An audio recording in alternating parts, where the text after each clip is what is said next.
दोस्तों नमस्कार। आज हम बात करेंगे पेनलेस पाइल्स के सर्जरी की प्रोसीजर की। लेज़र सर्जरी एक नया टाइप का सर्जरी है और पाइल्स में इसके काफ़ी अच्छे रिजल्ट हैं, लेकिन हमेशा लेज़र सर्जरी पेनलेस प्रोसीजर के लिए जानी जाती है। तो क्या इसमें सच्चाई है? क्योंकि आप किसी न किसी से सुने होंगे कि अगर पाइल्स का सर्जरी लेज़र से भी होता है तो उसमें पेन थोड़ा न थोड़ा रहता है। भले ही डॉक्टर आपको पहले ऐसा कहेंगे कि इसमें कोई पेन नहीं रहेगा, पेनलेस सर्जरी रहेंगी, बिल्कुल आप दूसरे दिन से पेन फ्री हो जाओगे, लेकिन इसमें कुछ खास कंडीशंस है जिसमें पेन नहीं होता और कुछ और जो चीज़ें हैं जो अगर लेज़र से किया जाए तो उसमें पेन ज़रूर होता। तो आइए आज एक डिटेल अपन देखते हैं कि पेनलेस पाइल सर्जरी क्या होती है, उसमें क्या करने से पेन नहीं होगा और क्या करने से पेन होता है, और क्या ये सचमुच एक पेनलेस प्रोसीजर है, ये आज हम देखते हैं। आइए सबसे पहले बात करते हैं पाइल्स के सर्जरी की। पाइल्स में लेज़र का इस्तेमाल बहुत ज़्यादा होता है और सही देखा जाए तो पाइल्स में लेज़र सर्जरी बहुत अच्छा ट्रीटमेंट भी होता है, लेकिन ये केवल एक एजुकेटेड पर्सन के लिए जो अच्छे से टेक्नोलॉजी समझता हो उसको हम समझा सकते हैं कि पाइल्स के लाइट से आपके मस्से तुरंत में नहीं जाने वाले हैं। उससे कम 3 हफ्ते लग सकते हैं, 3 से 4 हफ्ते लग सकते हैं। और जो एक्सटर्नल पाइल्स कंपोनेंट है, यानी जो आपके हाथ को लग रहा है, जैसे आप लैट्रिन को जाते हो और आपके हाथ में कुछ मस्से लगते हैं, लगातार लगते हैं, तो वो तो बिल्कुल नहीं जाने वाले हैं, क्योंकि वो मस्से जो है उसको भी कम होने के लिए काफ़ी टाइम लगेगा। कभी कभी इंटरनल पाइल्स तो आपको हाथ में लगने से रहे, क्योंकि वो सिर्फ 4th स्टेज में ही बाहर आते हैं, कभी कभी 3rd स्टेज में भी आते हैं बाहर, लेकिन वो तुरंत अंदर चले जाते हैं। तो जब पाइल्स में इंटरनल हो या एक्सटर्नल, केवल लाइट के द्वारा यानी लेज़र लाइट के द्वारा उपचार किया जाता है। उसे बारीक एक छेद करके अंदर में लाइट पहुंचाया जाता है, जो नसों को डैमेज कर देता है, वहाँ के ब्लड को डैमेज करता है, वहाँ का ब्लड वेपोराइज हो जाता है और धीरे धीरे पूरे वेन्स सिकुड़ जाते हैं। आपका मस्सा जो है पाइल्स का सिकुड़ जाता है, उसका ब्लीडिंग अगर है तो वो तुरंत में बंद हो जाएगा।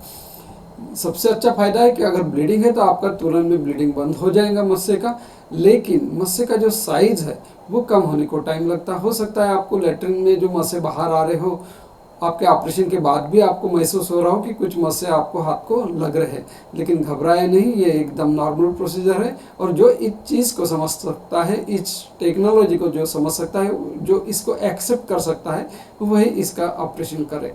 नहीं तो आमतौर पर जनरल पेशेंट हमको यही कहते हैं कि सर ऑपरेशन तो कर दिया आपने, तो कहा बिल्कुल मस्सा चला जाएगा, मस्सा तो चला नहीं गया, हाथ को अभी भी लग रहा है। और ये अक्सर एक्सटर्नल पाइल्स के बारे में होता है, क्योंकि एक्सटर्नल पाइल्स मास एकदम लैट्रिन के बाहर की तरफ रहते हैं, यानी गुदद्वार के एंट्री की तरफ रहता है, वो तो आपको हाथ को लगना है अनलेस उसको पूरी तरह से एक्सरसाइज हम नहीं करते। तो कभी कभी ऐसा होता है कि इंटरनल पाइल्स हम लेज़र से करते हैं और एक्सटर्नल पाइल्स पूरा एक्सरसाइज कर देते हैं, वो भी लेज़र से ही करते हैं, लेकिन उसको पूरा एक्सीजन सर्जरी कर देते हैं ताकि आपके हाथ को पाइल्स का मस्सा नहीं लगे। वो पेशेंट के डिमांड के अनुसार हमको करना पड़ता है, या फिर जो एक ले पर्सन है या कम एजुकेटेड पर्सन है या बहुत दूर से गांव खेड़े से आया है जो बार बार दिखाने हॉस्पिटल नहीं आ सकता, ये सारे पॉइंट्स ध्यान में रख के हमको सर्जरी करना पड़ता है। और अगर एक्सटर्नल पाइल्स पूरा एक्सरसाइज अगर कर दिया तो आपको पेन होने वाला है, थोड़ा न थोड़ा पेन 1 हफ्ता तक रह सकता है, इसका आप एक्सेप्टेंस रखना चाहिए। अदरवाइज आप कहेंगे कि लेज़र सर्जरी हो गया और मेरा पेन तो गया ही नहीं, मतलब मुझे पेन तो हो ही रहा है, डॉक्टर ने कहा था पेनलेस है, तो ऐसा नहीं होता है।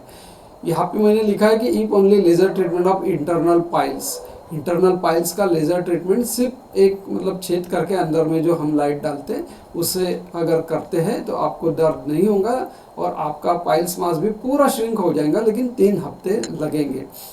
एक्सटर्नल पाइल्स नॉट एक्सरसाइज, ये भी एक कंडीशन है। अगर एक्सटर्नल पाइल्स अगर एक्सरसाइज नहीं करते तो बिल्कुल आपका पेनलेस प्रोसीजर होने वाला है। लेकिन अगर आपके एक्सटर्नल मस्से निकालना चाहते हैं या फिर आपको ऐसा चाहिए कि मुझे ऑपरेशन के बाद बिल्कुल हाथ में लगना ही नहीं चाहिए, तो फिर हम इसे निकाल देंगे, लेकिन आपको इस कंडीशन में पेन जरूर रहेगा, ये याद रखिए। आइए अब फिशर को देखते हैं। फिशर में तो पाइल्स के फिशर में तो लेज़र सर्जरी के बहुत अच्छे रिजल्ट हैं, लेकिन कई लोग इसमें भी हमें कहते हैं कि जो हाथ को मस्सा लगता है, इसमें तो हम एनल टैग कहते हैं उसे। ये एक्सटर्नल हेमोराइड से अलग होता है। वो जो एनल टैग रहता है फिशर के अल्सर के एकदम ऊपरी दीवार पर होता है। तो कई लोग हमको ये कहते हैं कि जो हाथ को जो मसा लग रहा है वो भी निकाल दो, पूरा निकाल दो, मुझे हाथ को लगना नहीं चाहिए। अगर ऐसा कहते हैं तो हम मजबूरन वो टैग यानी मसा निकालना पड़ता है। वो हम भले ही लेज़र से करें, कॉटरी से करें, ओपन सर्जरी से करें, ब्लेड से करें, कैसे भी करें, लेकिन वो हमको मस्सा निकालना पड़ता है पेशेंट के डिमांड के अनुसार। और फिर वहाँ पे थोड़ा सा दर्द रहता ही है। अगर हम मस्सा नहीं निकालते, अगर पेशेंट समझदार है, पेशेंट को कहता है कि नहीं मुझे पेन बिल्कुल ही नहीं चाहिए, थोड़ा सा मस्सा हाथ को लगा तो भी चलेगा, तो ये एकदम बहुत अच्छी प्रोसीजर है। लेज़र से अगर फिशर कहते हैं तो एक छोटा सा छेद होता है। लेज़र में हम क्या करते हैं, बेसिकली आपका जो स्फिंक्टर स्पाजम है यानी मसल है, फिशर के कारण आपके लैट्रिन की जगह के जो मसल बहुत ज़्यादा टाइट हुए रहते हैं उसको रिलैक्स करने के लिए उस मसल को कट करते हैं, और वो लेज़र से बहुत अच्छे से पॉसिबल है। बारीक 1, 2 या 3 mm का छेद रहता है, उसमें से लेज़र फाइबर अंदर जाएगा और आपके मसल को कट कर देगा। कट करते ही आपका एनल कैनल पूरा रिलैक्स हो जाता है। जैसे रिलैक्स हो जाता है वैसे आपका दर्द पूरी तरह ख़त्म होने वाला है। आपका जो फिशर रहता है उसे भी लेज़र से हम अब्लेट करते हैं, उसे एक्सरसाइज करने की ज़रूरत नहीं रहती। उसकी ऊपरी जो अल्सर का क्रेटर बोलते हैं हम, उसका समझो बेस है, जो अल्सर है, फिशर है, सब एक ही चीज़ है। हम फिशर कहे, अल्सर कहे, आपको समझाने के लिए एक ही चीज़ है। तो उसका जो बेस है जिसमें ग्रैनुलेशन टिश्यू है, जो चीज़ मसल को चिपकी हुई है आपके इंटरनल स्फिंक्टर को, उसको भी हम अब्लेट कर देते हैं, यानी कि वहाँ के नर्व एंडिंग डैमेज हो जाते हैं, आपका दर्द तुरंत में कम हो जाता है। और ये बहुत ही अच्छी प्रोसीजर रहती है, सिर्फ अगर हमने लेज़र से उसका स्फिंक्टोटॉमी यानी मसल को कट कर दिया तो। अगर आपने कहा कि मुझे मस्सा भी निकालना है तो फिर दिक्कत वाली बात है, क्योंकि मस्सा निकालते ही आपको थोड़ा न थोड़ा पेन होने वाला है। तो अगर आपने मस्सा नहीं निकाला तो ये बिल्कुल आपके लिए पेनलेस प्रोसीजर होने वाला है। लेकिन काफ़ी लोग यही डिमांड करते हैं कि हमारा मस्सा निकाल दो, तो हम निकाल देते हैं और थोड़ा न थोड़ा पेन रहता है। ऐसे केस में फिर मरीज कहता है कि हाँ डॉक्टर साहब आपने तो कहा था पेनलेस है, मुझे तो बहुत पेन हो रहा है, थोड़ा पेन हो रहा है। जो भी पेन है, हर एक का परसेप्शन अलग अलग है, लेकिन पेन तो हो रहा है ये कह के हमें परेशान करता है। लेकिन आप समझिए, टेक्नोलॉजी समझिए, बात को समझिए। जो भी चीज़ हम काटते हैं, जो भी चीज़ निकालते हैं, वहाँ पे जो रॉ एरिया रहता है उसमें आपको दर्द होने ही वाला है। रॉ एरिया में भी लेज़र फाइबर के अब्लेट करने से नर्व एंडिंग काफ़ी हद तक कम हो जाती है, उसका सेंसेशन कम हो जाता है, यानी 50% आपका पेन वैसे भी कम हो जाएगा अगर रॉ एरिया को भी हम लेज़र से अब्लेट कर देते। लेकिन फिर भी काफ़ी लोगों में ये परेशानी है। तो इसका सोल्यूशन यही है कि आप मसा नहीं निकालते, सिर्फ और सिर्फ स्फिंक्टोटॉमी करते, आपके मसल को कट करते, तो आपकी ये प्रोसीजर बिल्कुल पेनलेस होने वाली है। बिल्कुल आपको पोस्ट ऑपरेटिव पेन नहीं रहेगा। तो यही कुछ चीज़ें हैं आपको याद करना है। चलो अभी आगे बढ़ते हैं, हम फिशर देखे, पाइल्स देखे, अभी फिस्टुला में भी देखते हैं कि उसमें क्या ऐसे प्रोसीजर है जिसमें आपको पेन नहीं होगा। जैसे कि आपको पता ही है कि फिशर एक ऐसी बीमारी है जो पाइल्स और फिशर से बिल्कुल अलग है। इसमें ट्रैक्ट बनते हैं, ट्रैक्ट यानी नलियाँ बनती है, जो नलियाँ लैट्रिन के जगह पे चिपकी रहती है और इधर स्किन को चिपकी रहती है और वहाँ से पस निकलता रहता है। भले इसमें ज़्यादा दर्द नहीं रहेगा, ज़्यादा ब्लीडिंग नहीं रहेगा, लेकिन ये जो नलियाँ है कभी जाती नहीं है, दवाई से तो कुछ भी नहीं होता है और ये बढ़ती ही जाती है। एक नली रही तो दो नली रही तो 3, मल्टीपल नलियाँ बन जाती है, कॉम्प्लेक्स बन जाती है। मतलब ये बहुत ही कॉम्प्लिकेटेड बीमारी है। लेकिन इसमें अगर आप लेज़र इस्तेमाल करना चाहें तो आपको बिल्कुल सिंपल वाली बीमारी चाहिए। आपको एक छोटी सी ट्रैक्ट चाहिए और छोटी सी ट्रैक्ट वो भी एकदम स्ट्रेट चाहिए, यानी सीधी चाहिए। अगर आपको छोटी सी ट्रैक्ट है और स्ट्रेट है तो ही आपका इलाज लेज़र से काफ़ी अच्छा पेनलेस हो सकता है। इसमें केवल और केवल हम ट्रैक्ट को अंदर से अब्लेट कर देंगे और बाहर निकल आएंगे। सिंपल अब्लेशन करने से और बाकी कुछ भी ट्रैक्ट एक्सरसाइज नहीं करने से ये बिल्कुल पेनलेस प्रोसीजर होने वाली है। लेकिन फिर भी इसके कॉम्प्लिकेशन देखते हुए, इसके रिकरेंस रेट देखते हुए बहुत बार तो हम यही सजेस्ट करते हैं कि इसके साथ और बाकी भी प्रोसीजर किया जाए। जैसे एक प्रोसीजर होती है कि इंटरस्फिंक्टरिक लाइगेशन करते हैं, जिसको हम लिफ्ट कहते हैं।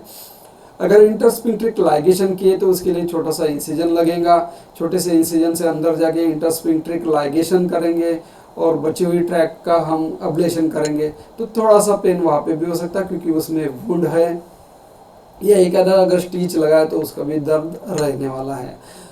इसलिए ये भी फिस्टुला में भी अगर आपको पेनलेस चाहिए तो इसमें भी थोड़ा सा कॉम्प्रोमाइज़ ये है कि only doing laser ablation of the track करना पड़ेगा, नॉट ओपनिंग एनी ट्रैक। ना कोई ट्रैक को हम ओपन कर सकते हैं, ना कोई ट्रैक को एक्सरसाइज करेंगे।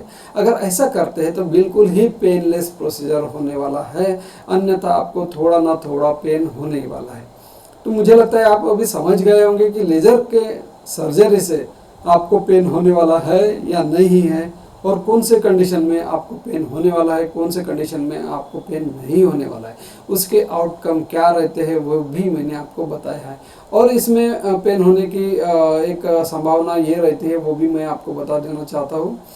जो मतलब इसका एक साइड इफेक्ट समझिए, मतलब ये तो मैंने प्रोसीजर के जो क्या करने से पेन होगा, क्या नहीं करने से पेन होगा ये बताया। लेकिन कभी कभी समझो आपने जैसे फिशर का सर्जरी किया, आपने पेन नहीं होना चाहिए करके आपने अपना मस्सा भी नहीं निकाला, लेकिन फिर भी एक पॉसिबिलिटी रहती है जिसको हम साइड इफेक्ट कहते हैं लेज़र का, कि उसमें पस बन सकता है। क्योंकि ये क्लोज प्रोसीजर है, एक छोटे से छेद से लेज़र फाइबर अंदर जाएगा और आपके मसल को कट करेगा। लेकिन मसल को कट करने के लिए जो हीट इस्तेमाल होती है लेज़र की, उसकी वजह से कभी कभी वहाँ पे इन्फेक्शन बनने का चांस रहता है, कभी कभी पस बनने का चांस रहता है, उसको हम अब्सेस कहते हैं। अगर ऐसा हो गया तो आपको इमीडिएटली दूसरे तीसरे दिन पेन नहीं होगा, लेकिन 4-5 दिन के बाद हल्का सा वहाँ पे दर्द होना शुरू हो जाएगा, वहाँ पे पस बनना शुरू हो जाएगा। ऐसा हो सकता है 1-2% केसेस में।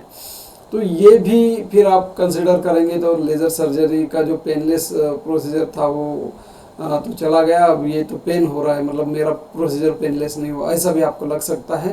तो ये भी आपको समझना चाहिए कोई भी लेज़र सर्जरी करने के पहले कि ये भी होता है। और एक अल्सर फॉर्मेशन भी रहता है, मतलब जब हम लेज़र फाइबर डालते हैं फिशर में सर्जरी के लिए, छोटे से छेद में आपके मसल कट करते हैं, लेकिन कभी कभी गलती से उसका जो लेज़र का लाइट है अंदर के म्यूकोजा को अगर थोड़ा सा चिपक गया या पास में आ गया तो अंदर का म्यूकोजा का जो मेम्ब्रेन है एनल कैनल का, वो इसके हीट से डैमेज हो सकता है और वहाँ पे अल्सर हो सकता है। अगर वहाँ पे अल्सर हो गया तो फिर आपको वहाँ पे दर्द होना शुरू हो जाएगा। और ये जो साइड इफेक्ट वाली बात है ये इमीडिएट नहीं दिखेंगी, ये 4-5 दिन के बाद आपको दिख सकती है। तब आप कहेंगे कि पेनलेस प्रोसीजर मैंने कहा था लेकिन फिर भी पेन हो रहा है। तो ये सारी चीज़ें आपको कंसिडर करना पड़ेगा अगर आप पाइल्स के लिए लेज़र सर्जरी करने जाते हैं। तो मुझे लगता है कि लेज़र सर्जरी के बारे में पेन होगा कि नहीं होगा ये आप समझ गए हैं, और मुझे लगता है कि मेरा वीडियो बनाने का मकसद अभी पूरा हो गया। Thank you very much.